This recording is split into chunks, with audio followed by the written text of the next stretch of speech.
this is actually ahead of where President Biden and his team was a year ago. So I want to make sure that's very clear. We are all on board and moving forward with a fully operational. We will be more ready than ever before for this season. Thank you so much. Please, Doug. Well, thank you, Mr. President, and thank you, Secretary Rollins, for the partnership that we have between the U.S. Forest Service and the Department of Interior.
We all know from the past that FEMA has failed thousands, if not millions of people. And President Trump does not want to see that continue into the future. So this agency fundamentally needs to go away as it exists, and we need to have a response to states that supports them when terrible things come and when the worst day of their lives happens, to where the financial resources are there, but they have decision-making power right there in the state to respond. So the next several months, we expect it to be high activity, and the federal government is here to support the people of the United States with President Trump's leadership. While he's doing that, he's also going to make sure that they're better set up for the future so that they have the ability to really take care of their families when a crisis or a terrible storm does hit. We've got many governors that just recently had terrible, tragic losses from tornadoes, from other events that went through their states, and FEMA was extremely responsive, and they've all been very happy. I think, Mr. President, you even spoke to one of those governors this morning, who is very happy, and the Missouri governor as well, who is very happy. As soon as something happens in their state, I'm in direct communication with the governors to make sure they have what they need, but also making sure that they have the ability to make decisions to respond to the people that live in their states.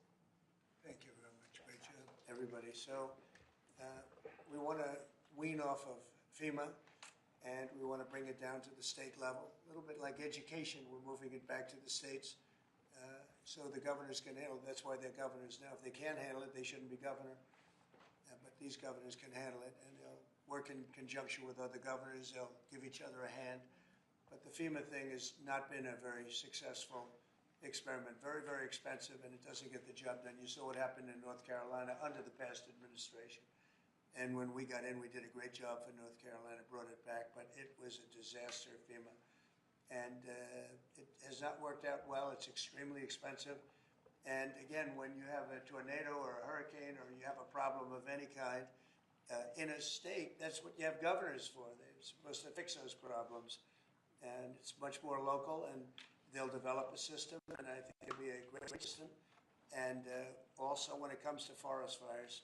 So for years I've been meeting with heads of other countries, and they are forest countries. They call themselves forest, Austria and others. And they say, we're a forest nation, we live in a forest, and they don't have forest fires. And in one case he said, you know, our trees are much more flammable than California, but we don't have forest fires because we clean the floor, we sweep the floor of leaves, of dead debris, of trees that fall, because after 18 months, a tree is like it's like tinder wood, and it goes up, it virtually explodes. Well, we don't take the trees out. California is a disaster, what they've done in California. They don't do anything. And if you did, you almost would not have forest fires, and you could say in theory, you shouldn't have any forest fires. And we spend billions and billions of dollars a year because people don't clean the forests, and we're going to clean the forests. We're going to start cleaning them. We're going to get rid of dead wood. The environmentalists say, oh no, let it regenerate. It doesn't regenerate. It just sits there and it usually catches fire. And we're going to have a whole new system, and it's called forest management. And if you look at some of these countries in Europe and other places that literally live in forests, very flammable forests, and they don't have problems. And they call me, they don't even know how it's possible that we can have the fires that we have. And the people behind me know that very well, and we're going to start working on that system. And we're going to save a lot of trees. We're also going to cut down trees and replant new trees, and that whole industry is going to be growing because we don't need the help of anybody. We have just about more, or as much, but more than almost anybody else in terms of lumber and wood. So we're going to be doing some great work having to do with forest fires. It's going to start effective, really it started a few months ago, and it's forest management. And Doug, I think you're really the head of that. Interiors, I guess you're the largest landlord perhaps anywhere in the world, I understand. That's a nice position. You may want to just give a few words on the cleaning of the floor of the forests. Well, happy to do that. And of course, as President Trump had said, yes, between Interior and Forest Service, it was just part of USDA, 700 million acres of surface area, much of that is in forest land. That is a tremendous resource. It's part of America's balance sheet. When we let it burn, then we actually have to spend money coming through FEMA and other places. So we spend taxpayer dollars cleaning up a mess that could have been prevented. Under President Trump, when we get back into the timber business, which up to 30 years ago, we were one of the great timber producers in the world. The communities thrived in these rural communities. We had lumber mills, we had manufacturing, we had furniture makers in this country. All of that went away when we stopped harvesting our own timber. And today we import about as much timber as we used to harvest ourselves. If we can get back in the timber business, that can help on the balance of trade, reduce imports from foreign countries, and have American jobs. But to make that all happen, again, under President Trump's leadership, we have to get back in the timber business and get back in the game. And when we do that, we have to make sure that we're doing prevention, not just fighting fires after they all get out of control.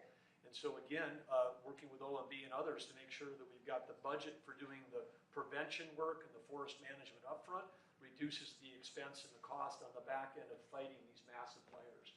But again, coordinating across all of our 5 different major firefighting groups today, it's like having 5 generals in the field. They may have different strategies and different tactics. They even had different pay levels. Brooke and I are working to make sure that regardless of which service and branch that you're in, that you're going to have a similar pay, that we're going to have everybody equipped with the right technology to protect them when they're out in the field. Just basic stuff that they don't have today that we were giving our military 20 years ago in terms of things. And then using technology to be able to identify fires when they first start. I mean, with infrared, satellite, drones, I mean, there's technology where we can pick out a fire when it just barely begins and it costs us nothing to put it out, versus when it scales up and becomes these massive fires that endanger communities, lives, and our firefighters. So President Trump, of course, has got a common sense strategy. He's empowering all of the leadership that's standing up here today for us to go get this job done.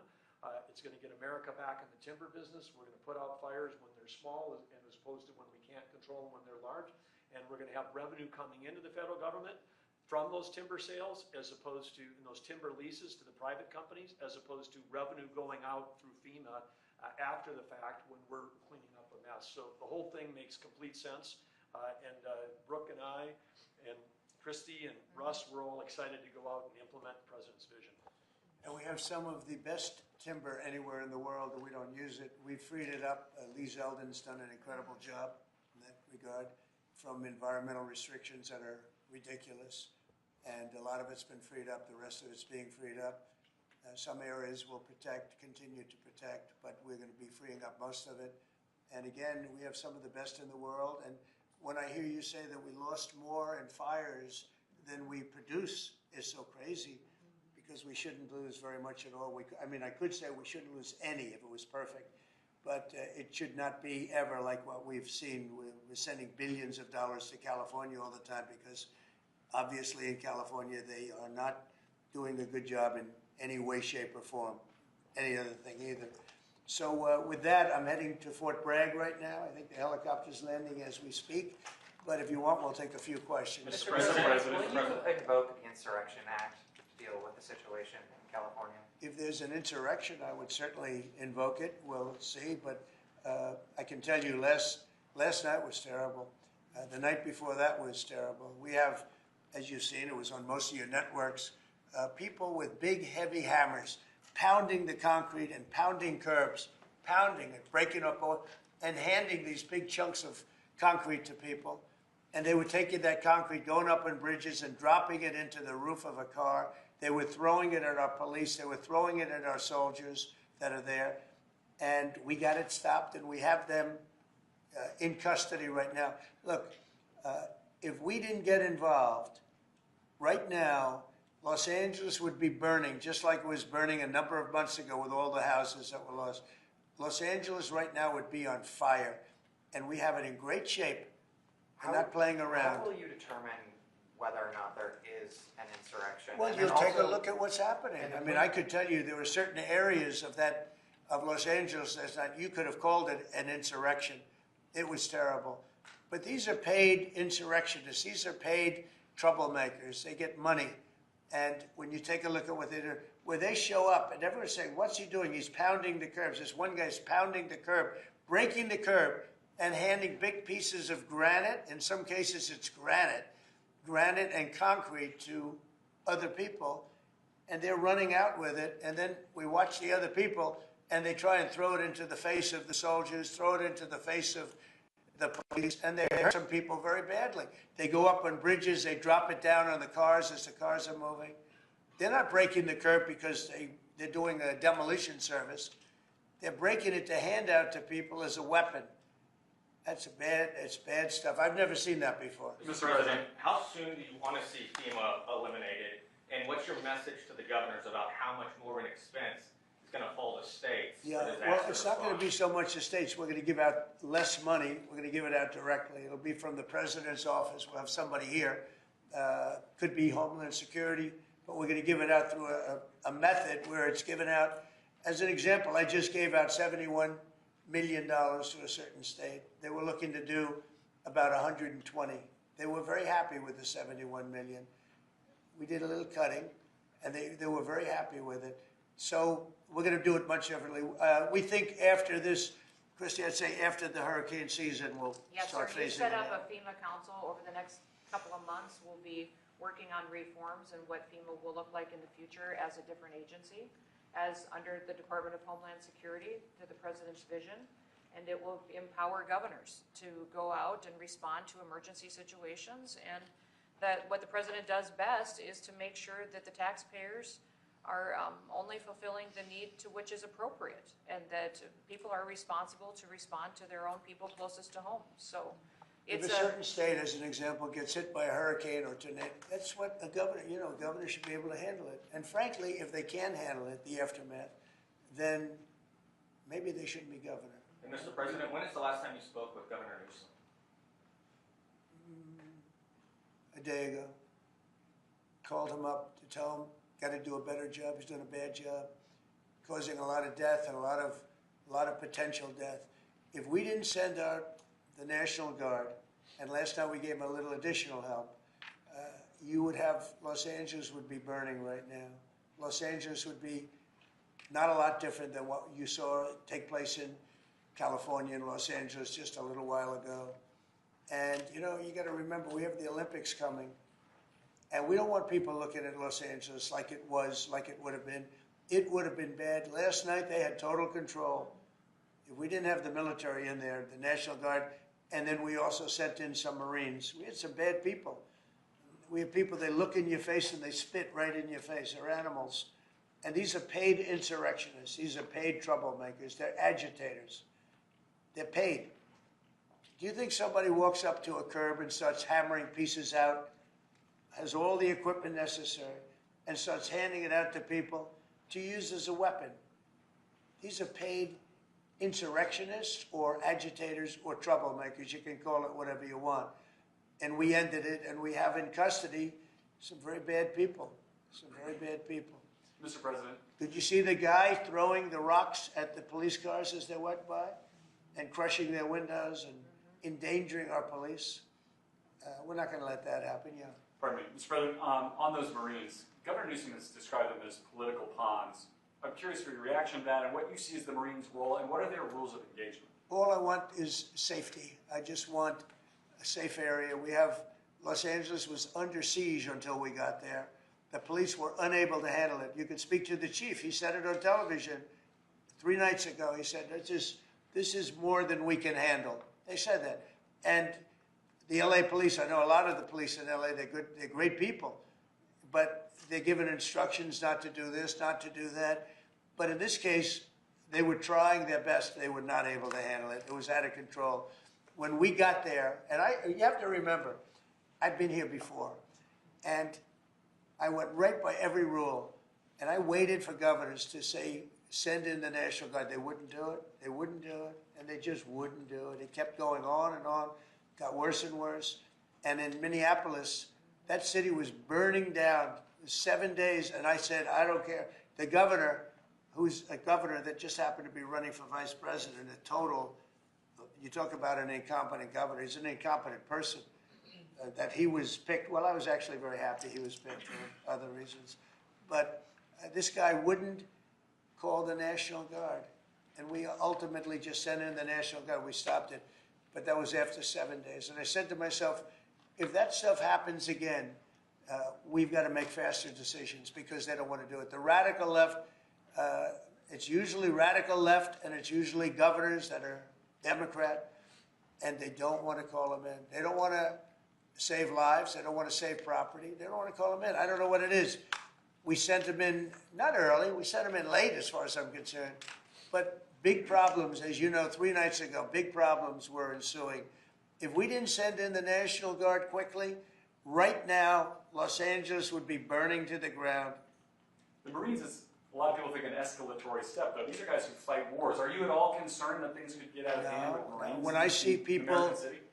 throwing concrete into cars, when I see people, the kind of people that I saw on your network doing danger to the police and to the military and to the National Guard, no, it's okay. You know, you start running out of people when you have 2,000 people from a National Guard standpoint. We have a very big military, but the National Guard, they needed a little extra help, and we sent them a little, and we did a great job last night.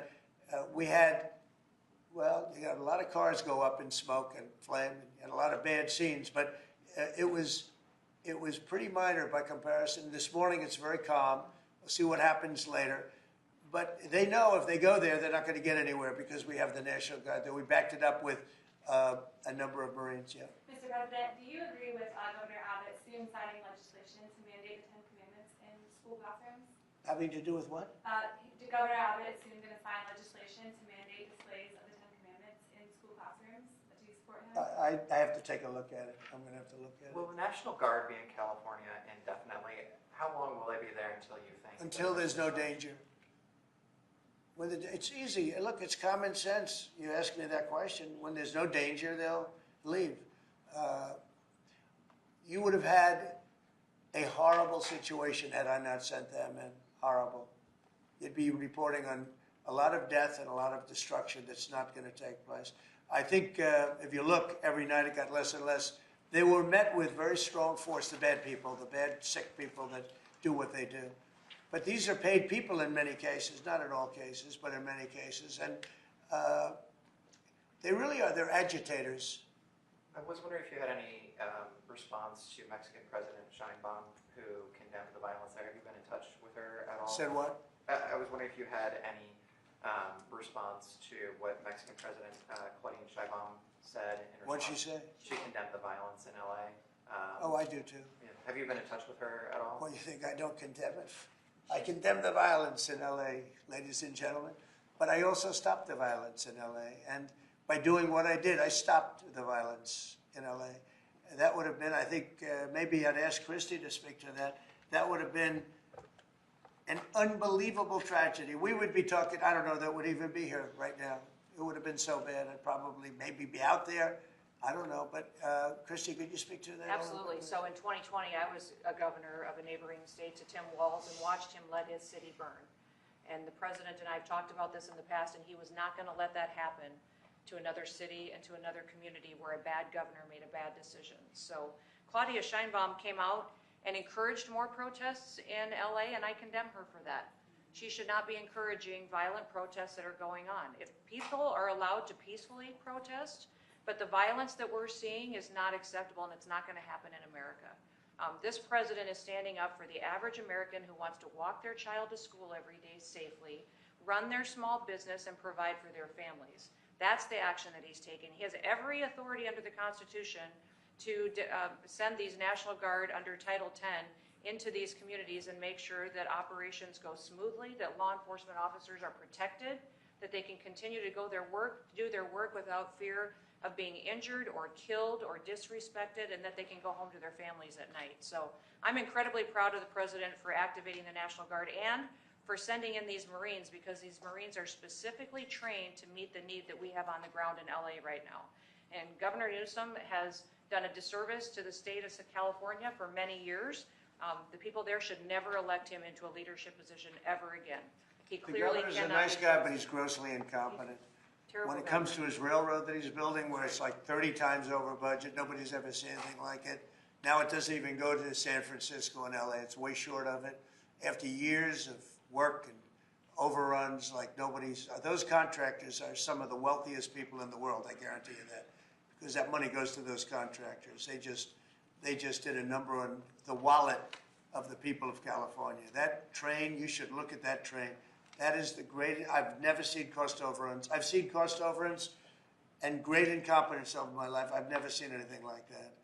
Mr. President, these protests obviously started in reaction to these large-scale ICE operations in Los Angeles. Should people expect to see similar operations in the rest of the country? Yeah. And will similar protests see Yeah, similar response? as you know, we're moving murderers out of our country that were put here by Biden or the auto pen. The auto pen really did. I mean, the people, whether it's Lisa Monaco or whoever operated the auto pen, these are criminals. The people are criminals that allowed these criminals into our country. And I don't think that Biden knew what the hell he was doing. I don't think he even knew about it. But when they opened up our borders for the whole world to come in, yeah, we're going to get them out. We're getting them out. We're starting to get acknowledgement from the courts that, you know, there's a system. They come in without courts and they go out, they want trials and everything else. I think that's starting to work out now. Judges are starting to see what a terrible situation it is. Many of those people that you saw on television last night are criminals that were allowed into our country by Biden. And they want to stay, and we don't want them. And they come from jails, and they come from mental institutions, and they come from all over the world, not just South America. And we're not going to let them stay. And this is the first, perhaps, of many, or perhaps, you know, if we didn't attack this one very strongly, you'd have them all over the country. But I can inform the rest of the country that when they do it, if they do it, they're going to be met with equal or greater force than we met right here. We did a great job. The people, you, Christy, and Tom Holman, and all of the people, Pete Hegseth, all of the people involved did an amazing job. We stopped a disaster. And it looks like a planned disaster, not just, this didn't just happen. They had weapons, they had tools, they had everything you needed. I mean, they were throwing iced water in bottles, in glass bottles, at officers and at soldiers. These are, you could not use the word insurrection, but you could also use the word, these are very dangerous people, they're bad people. They were met with heavy force and they folded. And they may be there a little bit tonight, they may be there a little bit, but it seems to be getting less and less because they're going there and they're met with a very heavy force. And if they weren't, you would have that city right now would be on fire. It would be burning down. The rest of it, what's left over. Because the other fire was started because they wouldn't allow water into LA. They wouldn't allow water into California because they had it all shifted out to the Pacific Ocean. And I turned it around. And I told them to do it in my first term, and they didn't do it. We had COVID, and they didn't do it. And I told them to do it. We did it in the second. Now we have billions of gallons of water flowing down. But Newsom should have done this. He's an incompetent man and incompetent governor. Okay, any other questions? Mr. President, do you have any message to adversaries as the Army kicks off 250-year birthday celebration? I just think it's amazing. We're going to have a fantastic June 14th parade, Flag Day. It's going to be an amazing day. We have tanks, we have planes, we have all sorts of things. And I think it's going to be great. We're going to celebrate our country for a change. You know, recently, as you know, with World War II, the victory of World War II, I called up France and they were celebrating the victory. Well, we helped them a lot, as you know. I don't have to get into that. But I called up other countries. They were all celebrating the victory. We're the only country that didn't celebrate the victory. And we're the one that won the war. Okay, if it wasn't for us, that war, you would be speaking German right now, okay? We won the war, and you might be speaking Japanese too. I mean, you might be speaking a combination of both. We won the war, and we're the only country that didn't celebrate it. And we're going to be celebrating big on Saturday. We're going to have a lot of, and if there's any protester who wants to come out, they will be met with very big force. By the way, for those people that want to protest, they're going to be met with very big force. And I haven't even heard about a protest, but, you know, this is people that hate our country, but they will be met with very heavy force. Okay. One last Thank you question very about much, one- everybody. Thank you, press.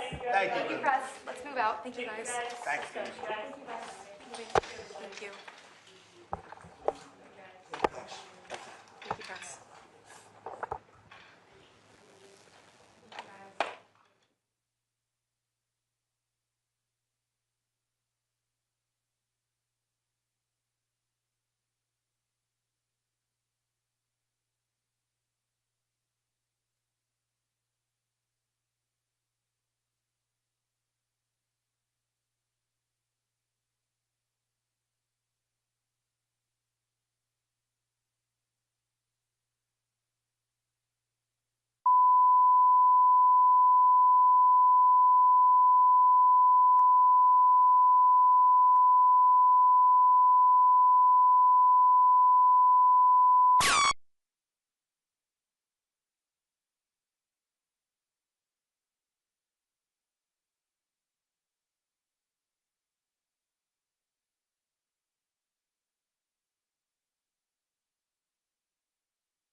You gotta love it.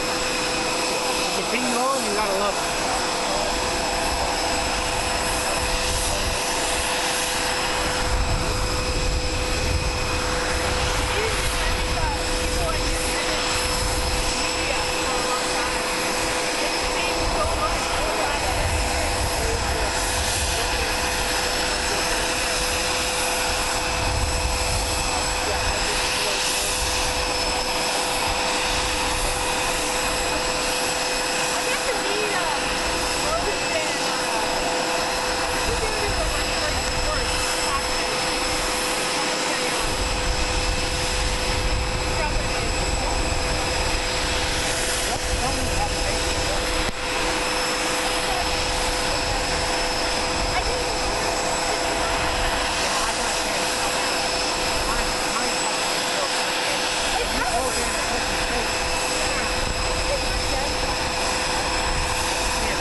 right? It's just customary for the way I say the waving and the hands.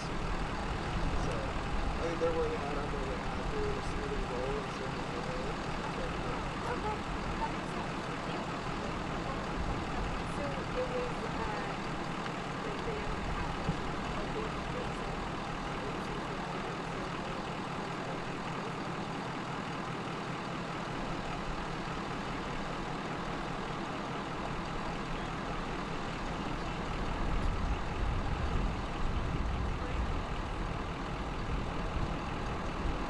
It's my first time, so You know, yeah. yeah.